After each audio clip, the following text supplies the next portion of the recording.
cadre super joli. Et donc moi je me suis retrouvé là en fait, à l'entrée, de nuit, Oui. avec mon collègue, et j'ai vu un phénomène d'apparition 2 fois. J'en ai vu un là, il ne peut rien y avoir ici. Une luminosité. D'après la tradition, tous les soirs de pleine lune, la fée d'Argouges réapparaîtrait sur les douves. Voilà. Bon, eh bien écoutez, traditionnellement c'est ici que je souhaite la bienvenue à Argouges. Et quand je souhaite la bienvenue à Argouges, je souhaite d'abord la bienvenue à la paroisse d'Argouges. D'accord. Nous avons été en effet village indépendant autonome, écoutez-moi bien, de l'an 760, 8e siècle, D'accord, ah ouais. jusqu'en 1827, date du rattachement de la commune d'Argouges sous Bayeux où nous sommes, au village de Vaux-sur-Orre. Et ce que vous avez devant vous là-bas, ce n'est pas l'ancienne chapelle seigneuriale, mais l'ancienne église paroissiale. Ah d'accord. Une église consacrée, comme beaucoup d'églises fondatrices, dès le Xe siècle à Saint-Pierre, hein, Pierre, l'apôtre fondateur du Vatican aussi d'ailleurs. Et si vous êtes curieux à la fin de la visite, si vous voulez savoir où était la chapelle, vous avez au sol, à gauche de l'église, dans le sol, encore visibles, les contreforts de l'abside de l'ancienne chapelle seigneuriale. D'accord, ah ouais. Donc vous avez une structure tout à fait classique, avec un petit monticule qui est devant l'église, qui était à l'origine cerné d'un mur, dont vous avez les vestiges sous le lierre à droite du peuplier. Et c'était le mur d'enceinte de l'ancien cimetière paroissial. Donc c'était une paroisse autonome qui était constituée d'un centre-ville, si j'ose dire, qui était ici, mais tous les petits hameaux périphériques dépendaient du manoir d'Argouges. C'était une paroisse dite de 17 feux, c'est-à-dire 17 familles, c'est-à-dire à la louche, on va dire, entre 150 et 200 personnes. Oui, ça faisait du monde quand même. Ça faisait du monde, ça faisait du monde, Une bonne absolument. petite population. Alors, je peux durer 2 heures sur l'église, je peux durer 18 heures sur le Écoutez, nous, bâtiment. on est là, prenez votre temps. Non, non, je vais être raisonnable, je vais vous dire en 2 minutes ce qu'on peut dire en 2 heures pour l'église. Vous avez un appareillage de pierre en arête de poisson, augusticatum en termes savants, c'est l'époque romane, et sur les anciennes ouvertures romanes ont été pratiquées les ogives gothiques. D'accord, ok. Vous avez donc un glissement de 200 ans sur cette seule façade. Après avoir souhaité la bienvenue à la paroisse d'Argouges, je voudrais vous souhaiter la bienvenue au manoir d'Argouges. Et le mot manoir mérite d'être rappelé dans son sens premier, et non pas le sens galvaudé qu'emploient notamment les agences immobilières. Oui, c'est sûr. Manoir, qu'est-ce qui distingue d'abord un manoir d'un château? Il ne vous a pas échappé dans le coin qu'on voit souvent ferme manoir, château manoir, manoir. On ne sait pas très bien qui est quoi. Alors ça, c'est le juriste qui vous parle et qui va vous donner la définition exacte. Manoir vient du latin manere, qui est un verbe, qui a une double signification, qui veut dire d'une part demeurer, rester. Il s'agit d'une demeure, d'une résidence à caractère seigneurial, dotée de tous les droits féodaux qui seront abolis lors de la nuit du 4 août 1789, lors de la Révolution française. Parmi les droits encore visibles, le droit de tour. Seules les familles nobles pouvaient ériger tour. Les escaliers projetés hors du corps de logis seigneurial, qui s'apparente à ce droit de tour. Seules les familles nobles pouvaient avoir ce type d'escalier extérieur. Et dans Bayeux, quand vous voyez ce type de tour, on en voit dans Bayeux, vous pouvez être sûr que c'était nécessairement des familles qui n'étaient pas des hobereaux, mais des nobles qui habitaient l'édifice. Parfois petits, mais nobles. Autre droit qu'on ne soupçonne pas, c'est à gauche du portail d'entrée, vous avez un petit bâtiment qui correspond à l'ancienne boulangerie. La famille d'Argouges avait entre autres titres celui de panetier ordinaire du roi. Derrière cette appellation un peu ronflante, vous devez comprendre que les villageois étaient tenus de venir faire cuire leur pain dans le four banal, moyennant quoi le seigneur percevait de taxes sur chaque miche qui se trouvait cuite.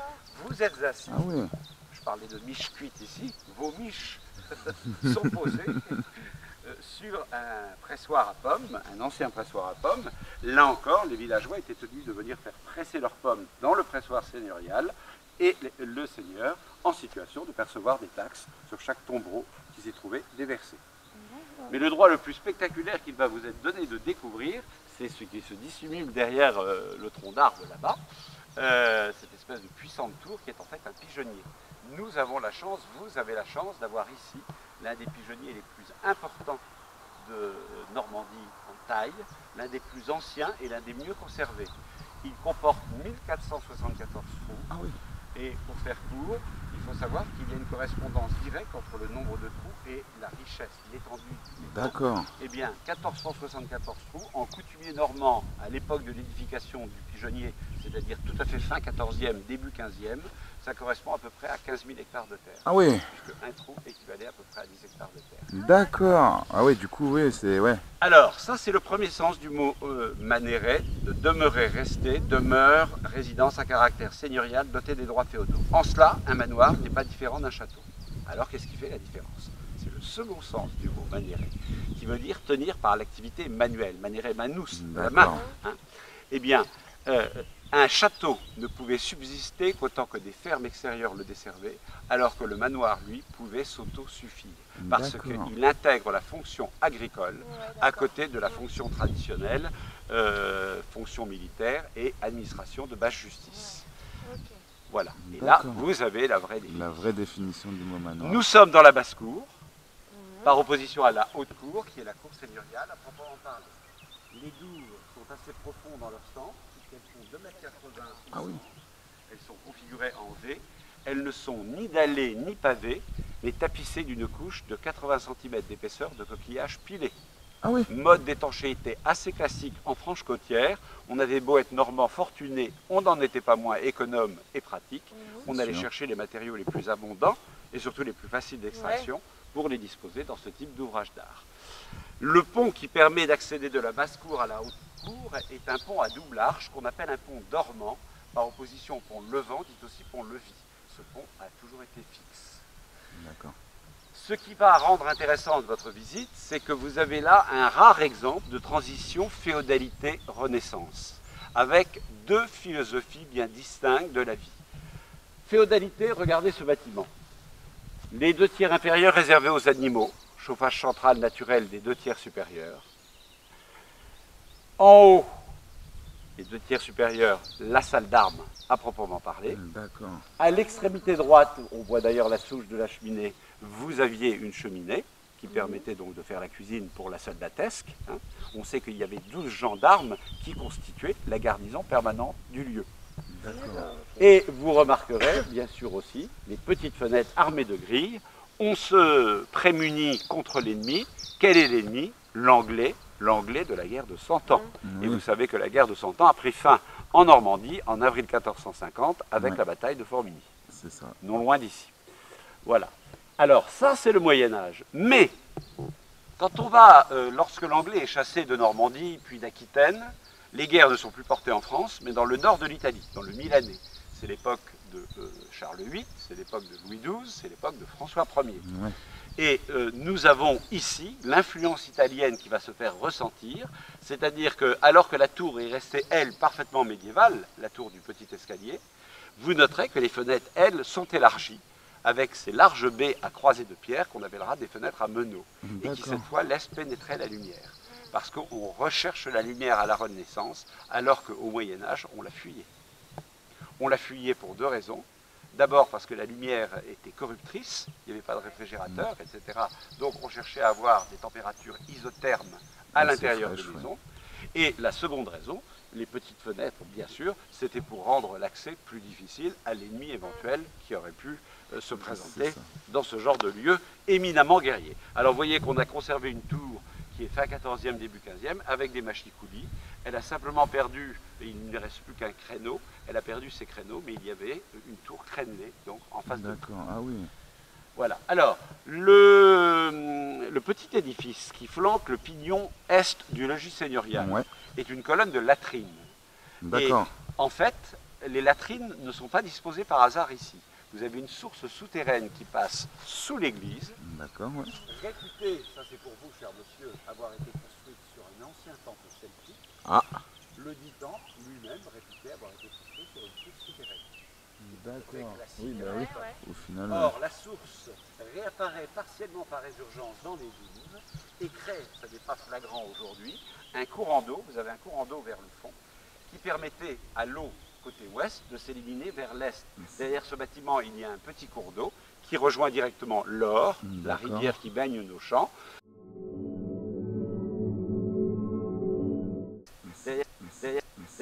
Derrière ce bâtiment, il y a un petit cours d'eau qui rejoint directement l'Or, la rivière qui baigne nos champs. Sachez que toutes ces communes autour de Bayeux qui s'appellent Sur-Or, donc sur cette rivière, Or, A-U-R-E, ça vient du latin Aorum, c'était une rivière aurifère. D'accord. Ce qui explique en partie l'implantation dans ce genre Oui. d'endroit. On ne dédaigne pas les pépites. C'est sûr. Ouais, Voilà. puis du coup, le courant permettait d'évacuer tout ce qui sortait des latrines, quoi.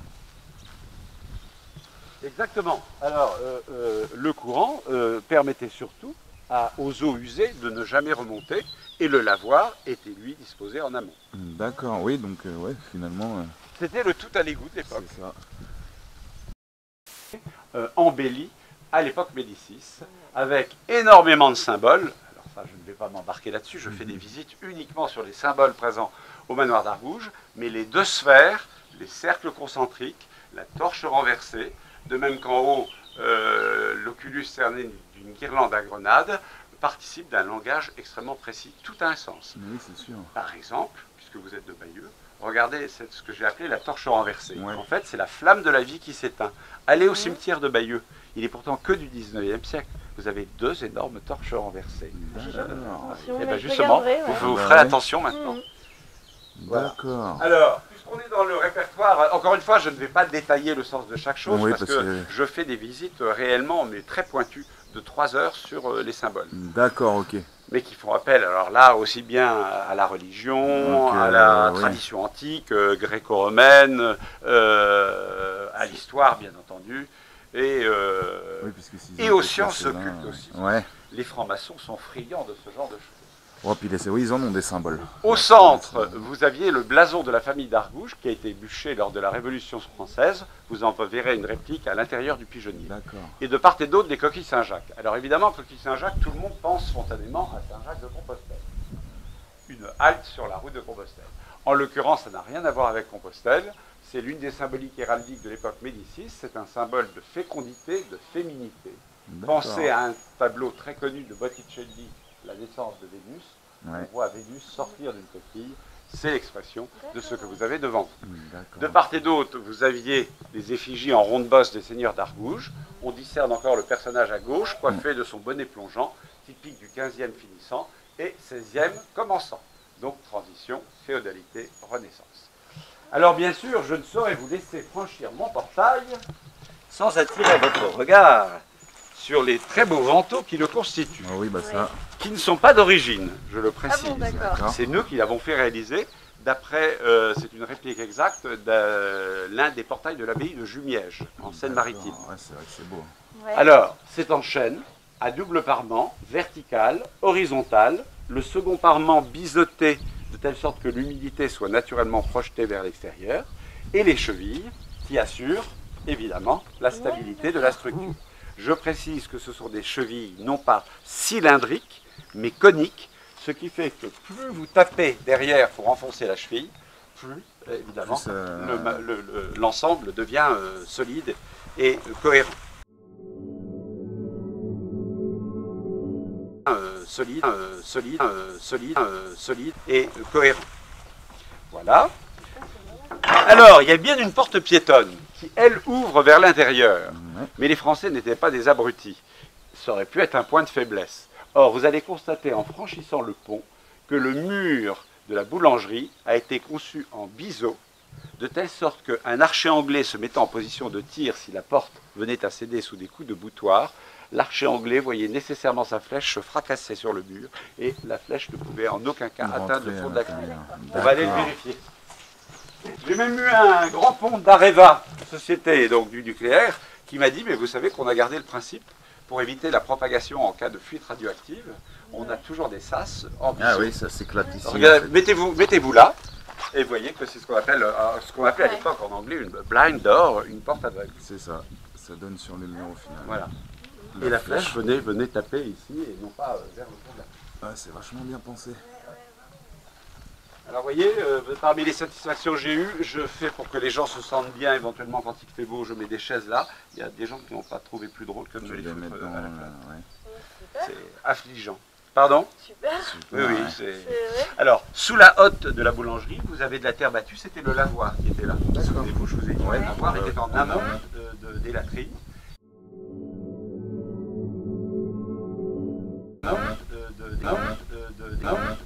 Des latrines. Et là où vous avez les hautes herbes, c'est la sortie de la source souterraine en fait. D'accord. Alors, Si vous regardez bien, on a l'amorce d'un second portail ici. Ouais. Il y avait effectivement une seconde porte qui fermait l'accès à la haute cour. Le mur d'origine n'est pas ce petit mur qui a été refait avec des pierres de réemploi. Les pierres sont anciennes, mais le mur à cet emplacement n'est pas d'origine.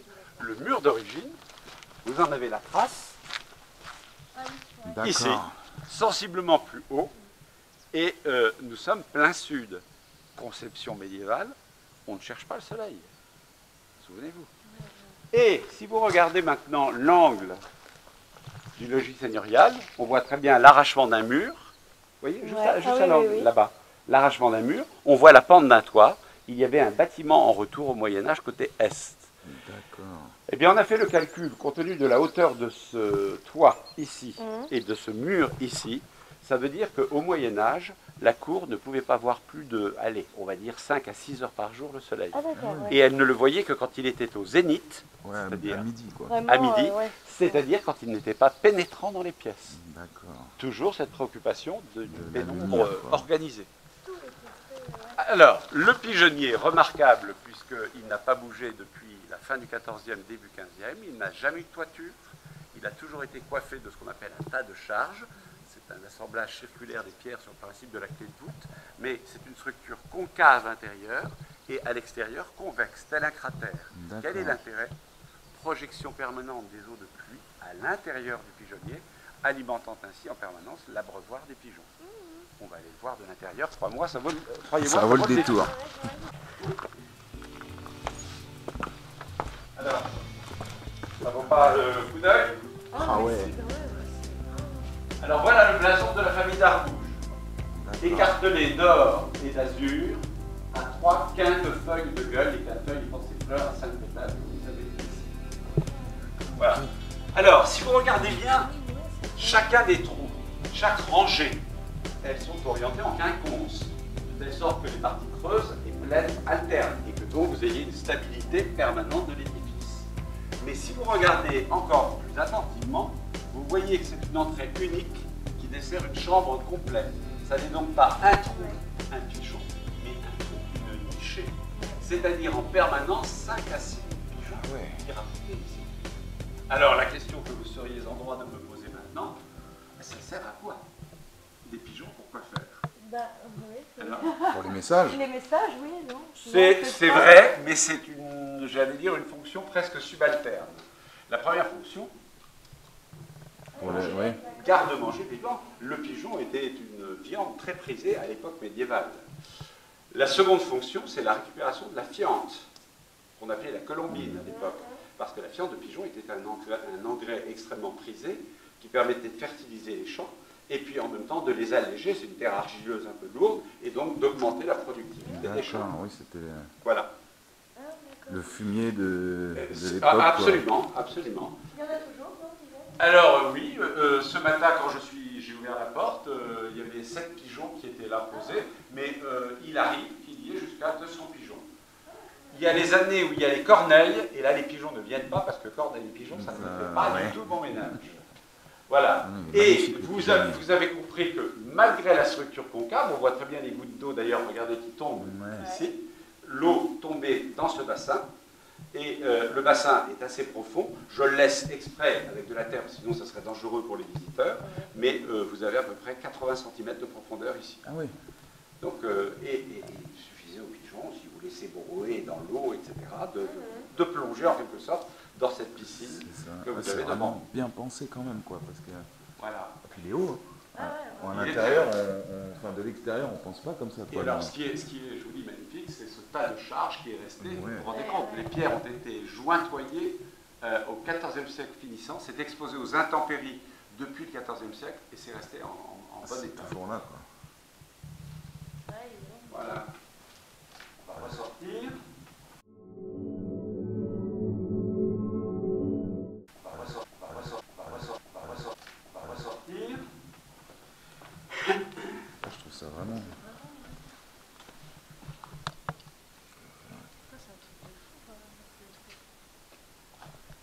Et vous en faites quoi après de vos...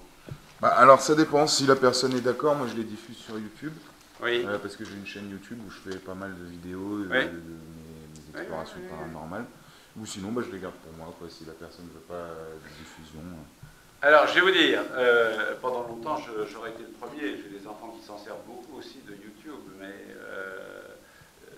j'aurais été le premier à vous dire, mais c'est parfait, diffusez. Il y a un problème qu'on a constaté quand même. Vous avez des gens qui ne sont pas très méticuleux, qui racontent un peu n'importe quoi avec les images. C'est sûr. C'est pas forcément propice. Et puis, disons-le, la jeune génération, elle est plus encline à rester sur son écran qu'à venir visiter. Ah bah Oh oui, ça, c'est sûr. De vous à moi, je préfère que les gens viennent nous voir. Moi D'abord aussi, parce je que préfère. le contact Bah, humain vaut mieux il est voir irremplaçable. aussi, Et que par ailleurs, la sauvegarde d'Arc Rouge, elle passe par les visiteurs. Oui, c'est sûr. Et je ne vous cacherai pas que des journées où vous avez 2 visiteurs, c'est pas forcément la Ouais. journée la plus vaste Bah oui, que je puisse avoir. m'imagine bien. Mais c'est une tendance qu'on constate. Tous mes amis qui ont des monuments historiques me disent qu'ils ont beaucoup moins de visiteurs qu'avant. Alors on n'arrête pas de vous dire que la France n'a jamais été aussi fréquentée par les touristes, puisqu'on a eu 84 millions de visiteurs, je crois, ou 85 même, en 2017. Mais si vous voulez, le problème il est là. Les plus jeunes regardent éventuellement si l'histoire les intéresse sur Internet, ils considèrent que c'est suffisant. C'est ça. Voilà. C'est au final, c'est ça. C'est Mais c'est pas exactement du ça. tout Et c'est pour ça que je suis plus méfiant, circonspect par rapport à ça. Non, mais je comprends. Je vous en prie, on ressort. Hop.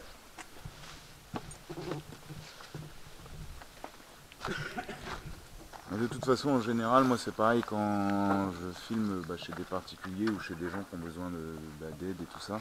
Je fais d'abord voir la vidéo à la personne avant toute... Alors, en revanche, là, autant à l'extérieur ne pose aucun problème. À l'intérieur, ça c'est clairement non. Et je vais vous dire pourquoi. C'est très triste. Mais c'est même les gendarmes qui sont eux-mêmes venus nous le dire. Il y a des repérages qui sont faits. Tel objet m'intéresse, il y a des commandes. Et c'est comme ça que vous vous retrouvez. Donc on ne filme pas à l'intérieur. Ça marche, il n'y a pas de problème. Vous pourrez filmer les cheminées si vous voulez, mais pas les objets. D'accord, ça marche. Non, je comprends. Voilà. Carrément. C'est lamentable, non, c'est sûr. mais vous voyez, là, vous allez voir, j'ai une apothicairie que nous avons reconstituée ancienne au second étage. Eh bien, l'année dernière, on m'a piqué un mortier en bronze du XVIIe siècle pendant une visite. Voilà. Mais ce que je comprends pas, c'est que ça doit être vachement compliqué à revendre, ça. Il y a des Très facile à collectionneurs. revendre. Je veux dire, ça part le soir même en Belgique, vous ne pouvez plus rien faire, ça reste 6 ans et après vous ne pouvez même plus revendiquer votre bien. Ah ouais, d'accord.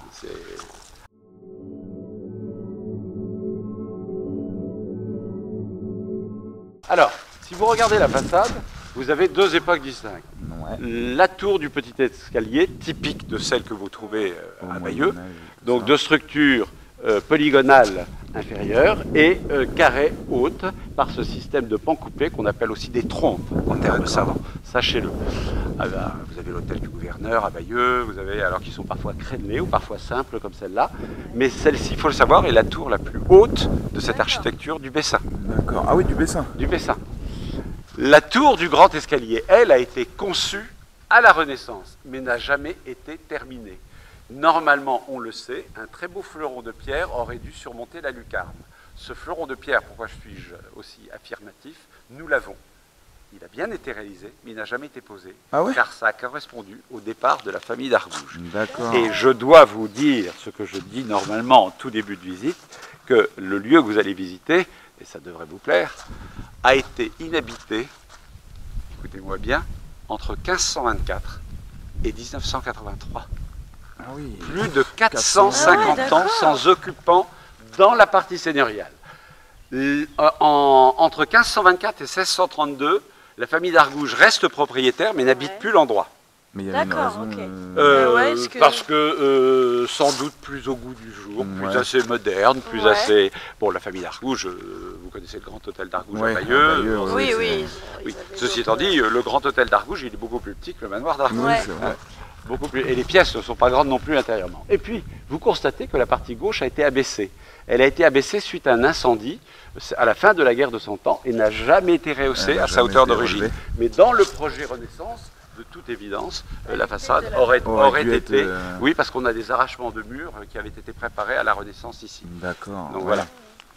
Alors, ce qui est aussi très beau, ce que vous pouvez filmer, c'est ce sol, qui est un vrai sol fin XIVe siècle, avec des pierres posées à champ, c'est-à-dire posées verticalement. La partie large de la surface large s'enfonce dans le sol. D'accord. Et vous noterez la déclivité qui permettait l'évacuation des eaux de pluie loin des murs. Et vous noterez aussi la présence de caniveaux. Là, vous voyez, on en voit un. Ah oui. Et si vous suivez du regard, on voit encore des pierres qui descend, affleurent ici. Le caniveau permettait d'évacuer l'eau de pluie directement vers les douves. Et si vous regardez la cour, vous noterez qu'elle n'est pas totalement plane, mais qu'elle est en déclivité vers les douves pour permettre cette évacuation. La rivière, elle est à l'or, elle est à 150 mètres. Il y a juste un petit cours d'eau là qui mène à la rivière. Des douves, elle est à l'autre bout du champ, la rivière. D'accord. C'est ce qui fait d'ailleurs la division entre la commune de Vaux-sur-Orge et de Longues-sur-Mer. C'est-à-dire que les barreaux verticaux sont passés dans les barreaux horizontaux alors que le métal est encore chaud. Il n'y a pas de soudure. C'est dans la masse du métal que se fait le croisement. Alors, l'Italie justifie la présence des oliviers, mais beaucoup plus classique, et ça on ne le sait pas, c'est la présence de la vigne. Toutes les demeures aristocratiques avaient leur vigne. Et on en faisait quoi justement de cette vigne? Du raisin, du vin avec le raisin.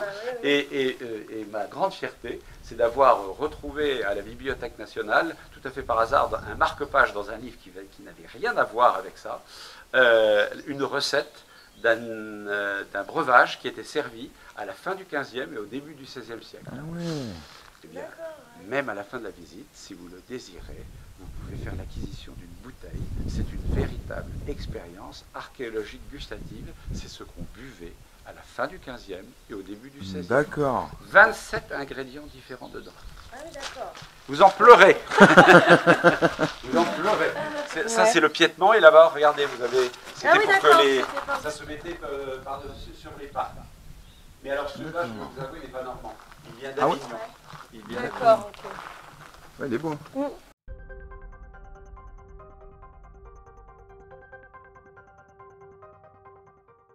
Au centre, vous aviez les arbres de la Maison de France, avec les 3 fleurs de lys. De part et d'autre, P.A. C'est un P enrubanné, Philippe A. Argouges. À l'extrémité droite, une couronne qui surmonte le A de Anne de Bretagne. À ses côtés, le L de Louis XII, second époux de Anne de Bretagne. De ce mariage est né C, à gauche, Claude de France, qui a épousé la branche Valois-Angoulême en la personne de François Ier. Ah ouais, du coup c'est vraiment tout un Et sens. pour vous donner une idée de la magnificence de cette cheminée, regardez les quelques fleurs de lys intactes Ah ouais. et quelques hermines, comme vous le savez, symbole de la Bretagne. Alors vous l'avez mérité, nous allons rentrer dans du restaurant. Non, c'est vraiment... Puis elle est grande la pièce. Ouais, c'est pas une chambre. Voilà. Spontanément.